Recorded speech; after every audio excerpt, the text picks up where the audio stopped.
like to introduce Kristen Hassen. She spoke to us yesterday a lot about transparency, and today she's going to talk about community outreach programs. Thank you, Kristen.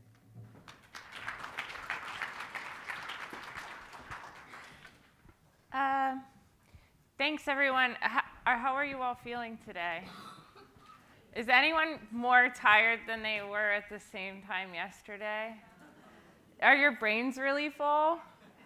I don't know about you, but I dreamed a lot last night about this conference, about my dogs. My dogs are terrors. There's 4 of them, and I have this new pet sitter, and I'm like really worried she's somehow locked outside my house right now. The dogs are like not letting her in. So we're going to talk about keeping pets out of the shelter, and once they come in, getting them home faster. I'm going to be talking a little bit about how we conduct outreach, but I kind of hate talking about outreach as a government animal shelter director, because over the decade I've been doing this, so many directors are they're dedicating staff positions to things like humane education and, quote, outreach. And there's absolutely no evidence or research to show that humane education of children has any impact on shelters, or that community outreach per se has any impact on shelter intake. And so if you're in a shelter where the euthanasia rate is 35% or 40%, and you're still doing humane education and outreach efforts just for the sake of doing them, I would argue that you could better use those resources to direct more pets to staying out of the shelter. So when I talk about outreach efforts and intake deferment, I'm specifically talking about actions that will keep pets out of the shelter. And that is not to say that humane education and outreach programs are not amazing and important. They're just not having a direct impact on shelter population. Does that make sense? Cool.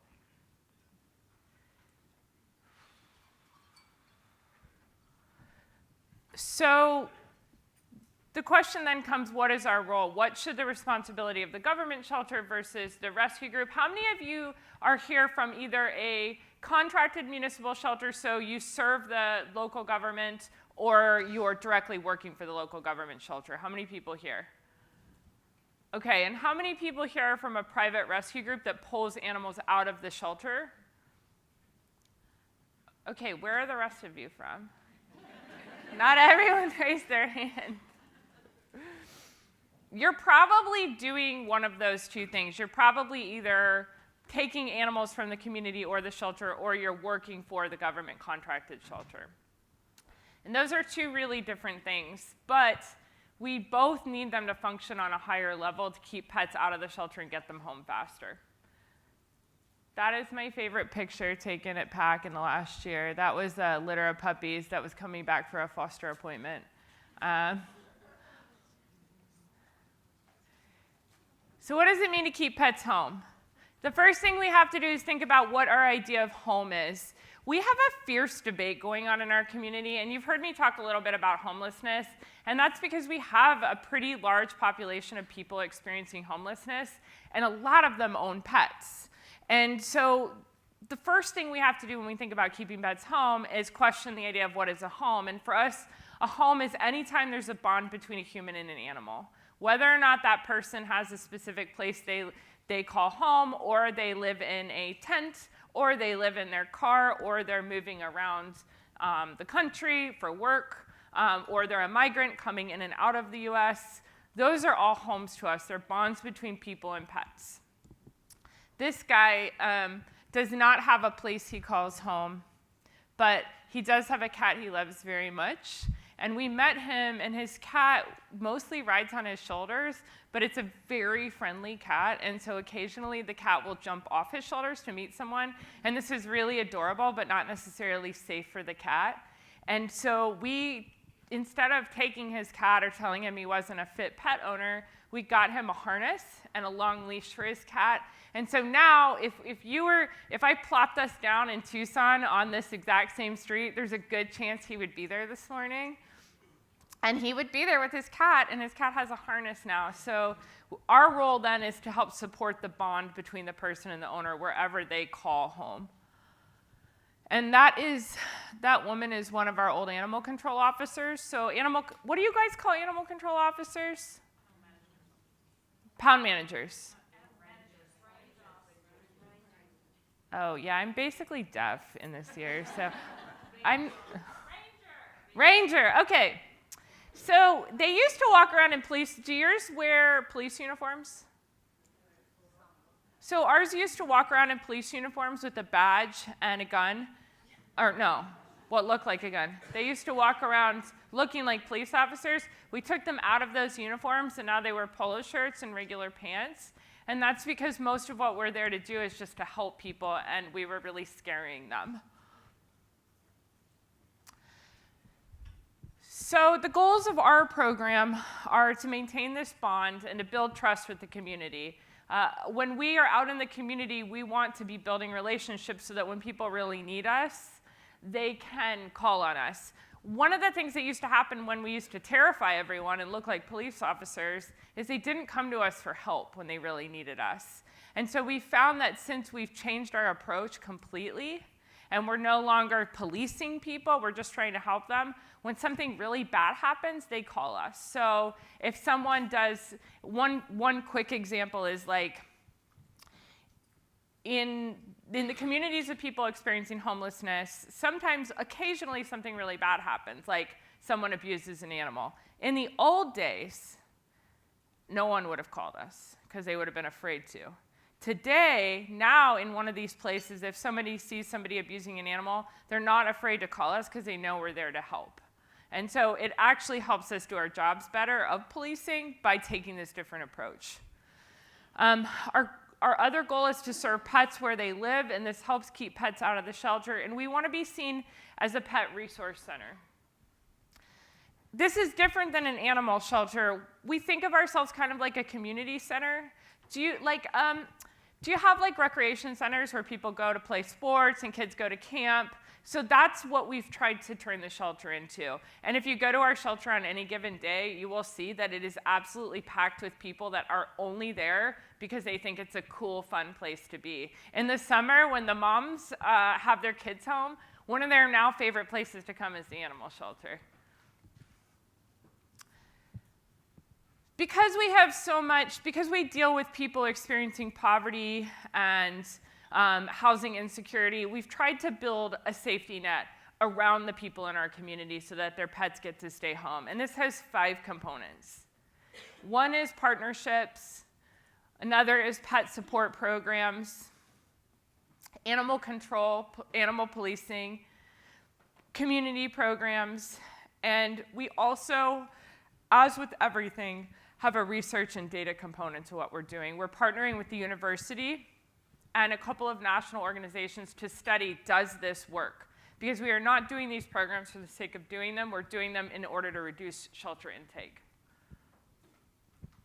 So the first one is pet support services, and this is really practical stuff. We have a donation fund called Keeping Families Together, and I talked a little bit about that yesterday, but that fund, the Keeping Families Together fund, is just to provide support so people don't have to give up their pets. And this comes in a few different forms.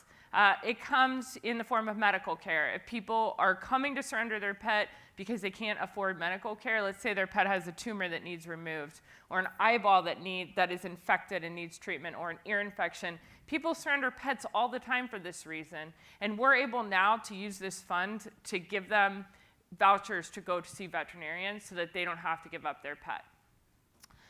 Another way this works is that we give out housing vouchers. We found that so many people were giving up their pets because they needed to get medical care or go to the hospital and they had no one to take care of them. We live in an increasingly isolated world. It kind of amazes me growing up the way I did, how now if I had an emergency, there's very few people I could call.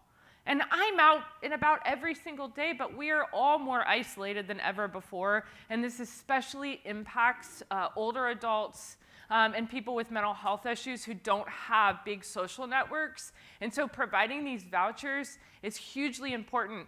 We started out the program with $2,000 dedicated to this. We're now up to a $10,000 a year fund to pay for these vouchers so that people can board their animals short-term to get medical or mental health care.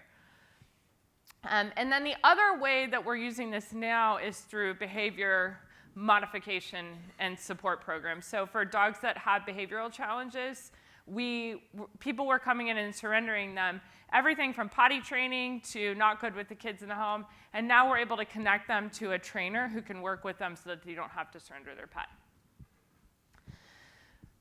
We also have a pet support call center, and this call center is totally grant funded. We have no operational funding for it, but you can't surrender a pet to us unless you call the pet support center.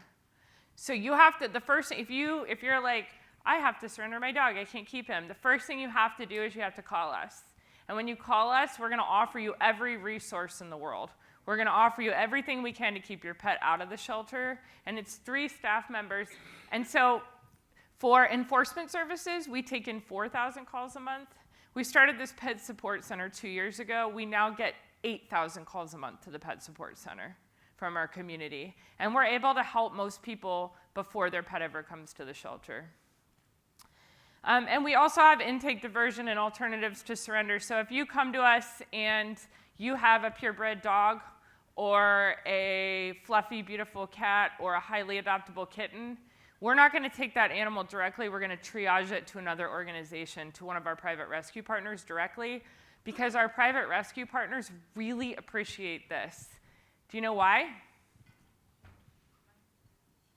The pet they're going to take isn't going into the shelter to possibly be exposed to a number of nasty bugs that you have when you have 1,000 animals in a shelter.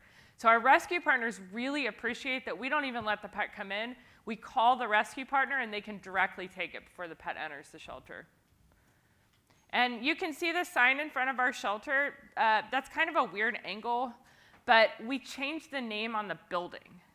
It's that concrete. We changed the name from intake to pet support. And by changing that, we change the community's expectations of the services we offer. So you don't ever come to us now thinking you're going to just surrender an animal. You come to us knowing we have support programs for you.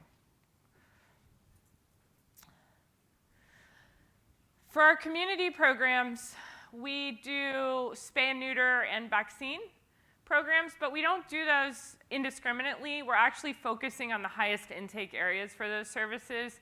We need to be targeting even more to the pets that most need them.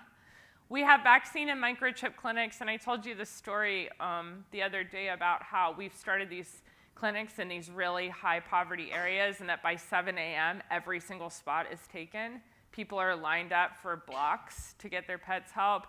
The vaccine and microchip clinics are a reminder that even people really struggling care deeply about getting their pets the care that they need. We do TNR and SNR for community cats. So TNR and SNR are 2 different things, and you bear with me if you already know this, but TNR, those cats don't ever come into our care. Those cats are trapped in the community, brought to an off-site clinic. They are desexed, they are vaccinated, and they are returned to the community. SNR is different. SNR is when someone brings us a cat from the neighborhood, or they bring us a stray cat. That cat actually gets taken into the shelter. We do the desexing surgery and the vaccination at the shelter, and then we return that cat to where it came from. So that cat goes right back into the community. And when we first started this program, people were like, well, that's crazy. You're putting these cats back and you don't know who's caring for them. The only cats that we do this with are cats that are fat and happy and healthy and living in their community, because we consider pets property in every other situation except this one, but that's somebody's cat. And oftentimes it's just a grumpy neighbor that took the cat and brought it to us in the first place. So we can bring that cat back, and that cat's likely going to go home. Our reclaim rate on cats is like 1%. So the next question that always comes up when we talk about that is, well, what about the neighbor, the grumpy neighbor? Have you guys had this happen where a grumpy neighbor is like, oh, this stray cat, it's bothering me? So if we do have that grumpy neighbor, we don't just put the cat back, which is going to make that person mad, right?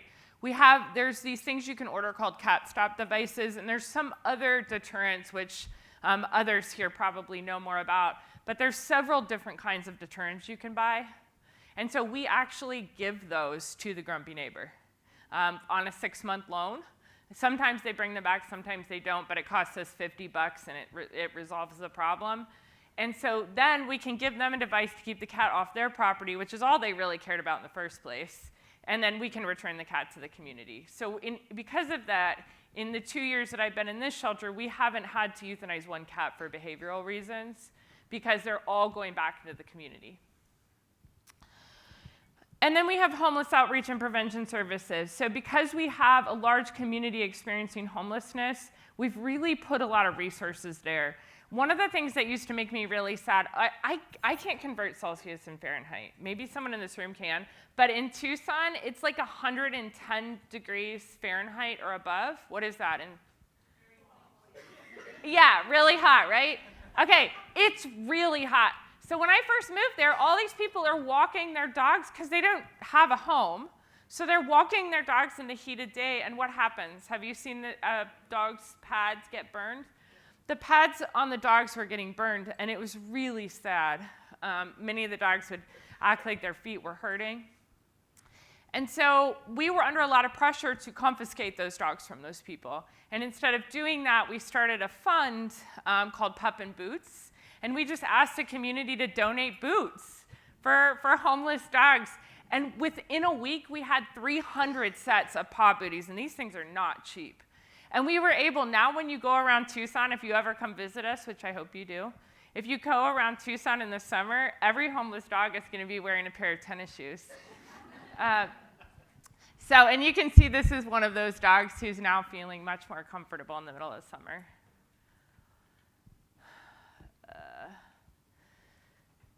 So we also do have animal control services, but they're not like what you'd imagine. It's not the dog catcher and the person in the uniform going and rounding up strays and telling people they're breaking laws. We do have cruelty and neglect, and our officers work with the police department on those cases, but we also do a lot of other things. We have fence building assistance, people with chronically stray dogs that are jumping over the fence, getting out a lot. It's almost always because the fence is not in good repair. And so we actually have a fund, a donation fund, that we can provide fencing for people to fix or build fences to keep their dogs from jumping out. Because when this keeps happening repeatedly, people get frustrated and eventually they give up the dog. Now we're able just to help them keep the dog in the yard, and they don't run away anymore. We have the crisis sheltering I told you about. So when we see that someone is in a bad situation, instead of just taking their pet, we're going to offer them sheltering services. And we've reduced our intake, our animal control intake, by half through these programs. So it's half of what it was just 2 years ago.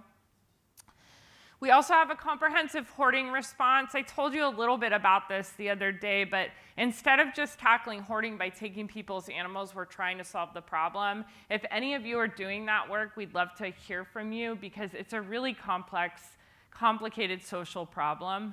And I don't know that we have the answers yet. We keep getting these cases that are just extraordinarily bad with cats and dogs and pigs and sheep and everything else you can imagine. And so in trying to solve trying to help people get access to mental health resources may be the solution, but we're using research and data to find out if that's true. We are returning stray dogs in field. This was a huge change. Are any of you doing this? So if animal control picks up a dog, are they ever scanning the microchip in the truck and returning it?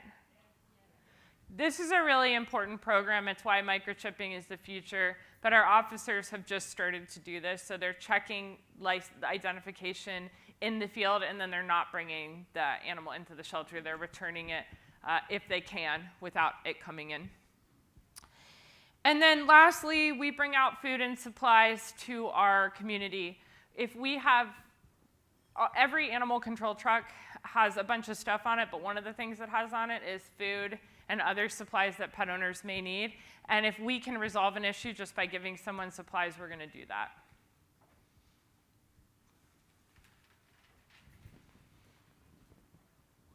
Has anyone heard of One Health? Oh, cool. So One Health is this idea that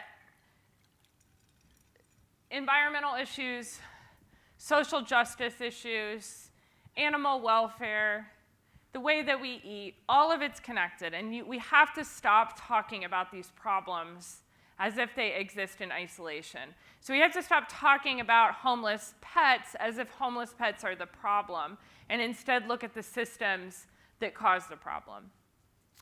One Health is partly academic, it's partly really practical, and I think most importantly, it's the idea that animal welfare, for us, the most important part of this is that animal welfare, animal sheltering is a social justice movement.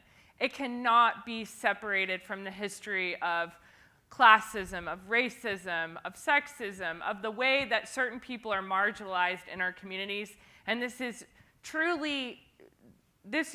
regardless of where I've ever talked to anyone about animal welfare. So much of our movement has been about taking pets from the poor and rehoming them to people that we feel are legitimate owners. And One Health says we have to start talking about this as a more holistic problem. So we partnered with the University of Arizona, which is a Research One university, and we're trying to start a college coursework in the One Health area about animal sheltering, to look at animal sheltering as a complex social phenomenon, and how we solve the problems of homeless pets has to do as much with people as it does with pets. I know that sounds kind of heady, but if you think about it, we're the only field that doesn't have a degree program. Can you imagine if social work didn't have any college coursework associated with it, where we would be? Or education, or even things like incarceration of people.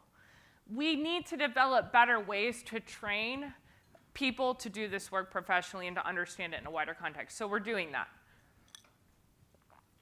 We're also GIS mapping everything. GIS mapping lets you see where your hotspots are. It's really easy to do. I guarantee you, probably most of you know someone who knows how to do this. You have to go on Facebook and be like, who knows how to use GIS maps? Someone you know probably does, and it's so cool to see your data this way. This is going to mean absolutely nothing to you. But this is a map of Tucson, and the yellow spots are the areas where all of our intake is coming from. And you can see that the problem, those areas map exactly over the areas of highest concentrated poverty.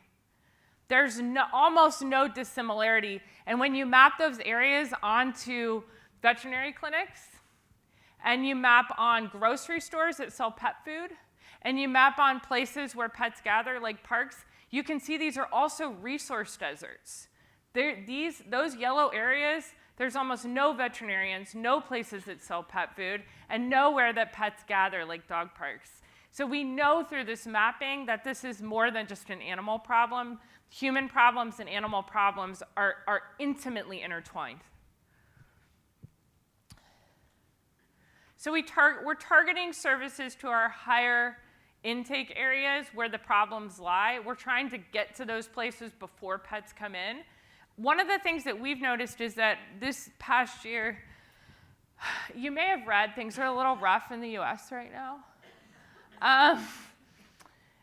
We really feel that being on the border. I referenced that we're the longest stretch of the border of US and Mexico, but people are struggling more than ever. And one of the things that we're finding is that evictions are up, and so we're tracking our intake due to evictions, okay? So we're looking, why are animals coming in? They're coming in more than ever because of evictions. If that's true, how can we intervene in those evictions to get boarding vouchers to people so that when they're being evicted, we can give them 30 days of free boarding to keep their pet out? Does that make sense? We're always looking at the social problems that are leading to the intake coming in. 10 minutes, ugh. Okay. We have a lot of partnerships. We partner with everyone, and I We literally just go out in the community and start talking to people. Our goal, and this is a good goal for those of you running big shelters, have a seat at the table in every human conversation happening in your community. If there's a conversation happening about homelessness, if there's a conversation happening about domestic violence or about kids, whatever it is, whatever the conversation that's happening about people, animals need to have a seat at the table. We are part of a poverty working group, so we are in every conversation about poverty because we know that's leading to a lot of intake. We are partnering with schools, we are partnering with jails. We're trying to build programs that engage as many people as possible in the work we're doing. Okay, oh gosh. Okay, that's an adorable picture. That's a dog that no one would adopt, and we couldn't figure out how to get him adopted, so we took this picture of him and this kid, and we put it on his kennel, and within an hour he was, of course, gone. It's the cutest thing in the whole world. Okay, so getting pets out once they get in. So they've come into your organization, you've got to get them out. That is an image from Fatal Plus is what we use to euthanize animals. It's the most messed up image, right? It totally normalizes the death of animals. It's this like weird lady kissing this dog, and the tagline is growing relationships through trust. So we have, right? Okay, we have to denormalize killing. We have all, especially those of you who raised your hands that have been in this more than 10 years, killing was normalized for us on a daily basis, and we have to change that. We have to say that killing healthy, treatable pets isn't natural or normal. That's the first thing we have to do. Death just can't be an option. It just can't be an option for most of your pets. When you have pets come, when they do make it through your doors, and you've done everything you can to keep them out, but you didn't keep them out, get them out starting immediately. They should be immediately made ready for adoption. I told you yesterday, our pets are able to be adopted the same day they come in. A pet comes in, it can be adopted an hour later. It may not be able to leave for a couple of days. It might have to wait through its stray hold to get spayed or neutered, but it can be pre-adopted so that it's got someone attached to it from the second it comes in. These are pictures from our shelter. These are our very happy cat volunteers. They're the ones that do the cat clicker training. But you have to tell people that your shelter is a happy place. If we keep telling people that shelters are places of heartbreak and tragedy, guess what? They don't want to spend their Saturday that way. Make your animal shelters and your pounds, all of them should be happy places that people want to visit. You need hundreds and hundreds of people to be in your organization on any given day to get all the pets out. If you're not already open every day, you should be, and you should be open when people aren't at work. If once those animals come in, you've done everything you can to keep intake out, you're going to have, we still take in, despite everything I'm telling you, 18,000 animals this year. We're still dealing in this complex ecosphere where I might be doing a lot, but I can't keep up with how bad things are for people right now, so my intake may not go down as much as I want. But we have to do everything we can then to get them out. And so being open every day when people aren't at work is how you do that. Give them times to come to your organization when they can get there. Foster's everything for us. Some of you attended the day long, but foster is how we operate. We operate a foster-centric organization. The picture of the lady feeding a kitten, she actually has Alzheimer's. And we work with local memory care facilities. We send our kittens to those facilities because those folks love having something to do. And it's been truly heartening to see how many of those people who've lost all memories of their former life, you put a kitten in their hands and they start talking about when they were younger and when they were little kids on a farm and they remember the kittens from their childhood. It's been amazing as we engage the community more to see how many ways people can help pets. None of you have big enough volunteer programs. None of you. Your volunteer program should mean that volunteers help in every aspect of what you do, from paperwork to answering the phone to taking care of medical cases to dog play groups. All those dogs in that yard, that's part of our doggy play groups. So those guys, That can be led entirely by volunteers. We have 20 to 40 dogs in a yard at any time. Can be led entirely by volunteers, but volunteers should be helping with everything that you do, because volunteers also will take home some of your hardest pets.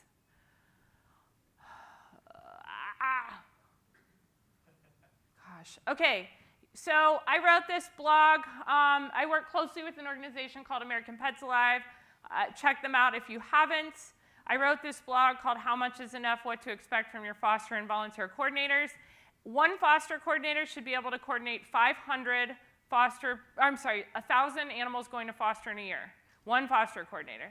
If they're sending fewer than 1,000 animals to foster in a year, you're not getting your money's worth. And one volunteer coordinator should be able to manage 500 volunteers.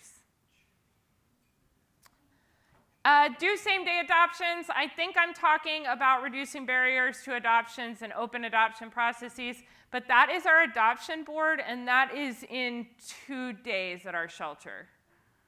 That's how many adoptions we're doing, and we're doing that many because we're making it easy. We're doing about 1,200 adoptions in a month. Ask for help when you need it. We talked all about this yesterday with transparency. That was a scene that I walked into about a year ago. Those are all feral dogs, quite feral. We had to lift them all up, stick them in a truck. So we took them, we did rehabilitation, we kept adopting them out, and you know what they did when we'd adopt them out? They would break out of whatever they got into, and they would run back to the shelter to be with each other. So those guys ended up, we said we have no outcome options. These dogs do not have a live outcome option. We had a group set up and build a sanctuary for them, raise all the money, and now they all live together in the middle of the desert. Be transparent, tell the hard stories. This is a dog that came into our shelter nearly dead. We stuck this photo on the internet. She had a foster that night, and that's a picture of her a couple months later. But transparency is key to getting pets out. Use data, use data, use data. To every animal in, every animal out, everyone should be counted. I don't care what they are. A mouse, a rat, a feral cat, a dog, every animal counts. And finally, if you only remember one thing from this talk, it's that we need to be doing everything we can to maintain the bond between people and pets. But once pets enter our care, it is never hopeless. That picture on the right is a picture of a hospice dog. Have you guys heard of hospice programs?